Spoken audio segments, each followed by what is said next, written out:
Well done, Steelers. Well done. It was an ugly, nasty, sloppy, rainy game. But guess what? We did what we needed to do, and we pulled out the W.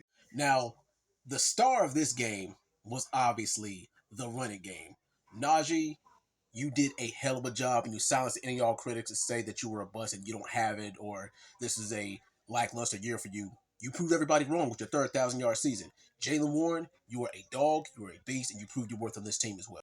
But with the way the weather was in this game, you had to figure that it was going to come to trench warfare. It was going to be a slow, grindy ground game for the majority of the time because look at it.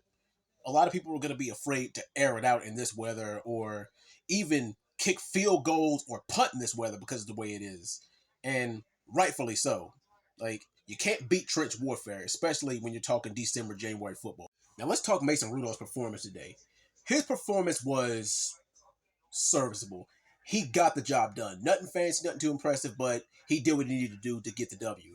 And that absolute dart to Deontay Johnson, mwah, it was beautiful. Now, I've been critical of Deontay Johnson all season long, but this game proved that Deontay Johnson, when the time is right, he can absolutely be clutch. Now, as far as George Pickens, he didn't really get that many looks today, but he showed maturity to say that it wasn't really all about him. He only touched the ball once, maybe twice. He was targeted once for sure, and then he had that little wide receiver, sweep or whatever, and that was pretty much it for him. But hey, you can't get the ball every time, but at the end of the day, it's all about the team. Now let's talk about our defense. The positives is we were able to get to the quarterback. Sure, it wasn't Lamar Jackson. It was Lamar Jackson Light, a.k.a. Tyler Huntley. But there were several instances where we could have got at least 5 sacks on. Alex Highsmith, you proved your damn worth. Miles Jack, you for sure proved your worth. And Nick Herbig, I love your pressure. I love the pressure you made. Now let's talk about T.J. Watt. He got 2 sacks. But at what cost? Oh man, I really hope that knee injury isn't serious. But like I said, look at the weather and the elements that they're playing in. Like you figure something like that had to happen because there's very little traction on the field like that with the rain. But yeah, they're saying that it's a MCL sprain. But yeah, I mean, I know this may be kind of bad to say, but I kind of don't really. I feel bad if we make the playoffs and TJ's not playing.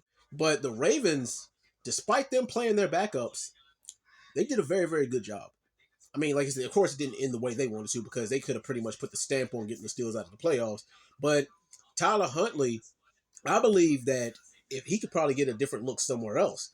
A lot of people say that he's Lamar Jackson light, but the guy's got skill. And I imagine it would have been a lot more high scoring had it not been for the weather.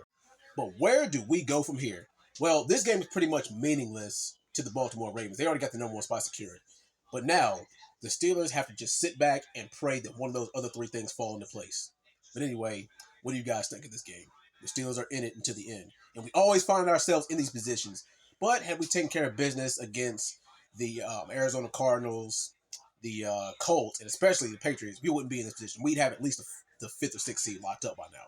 But anyway, talk to you guys later. Peace.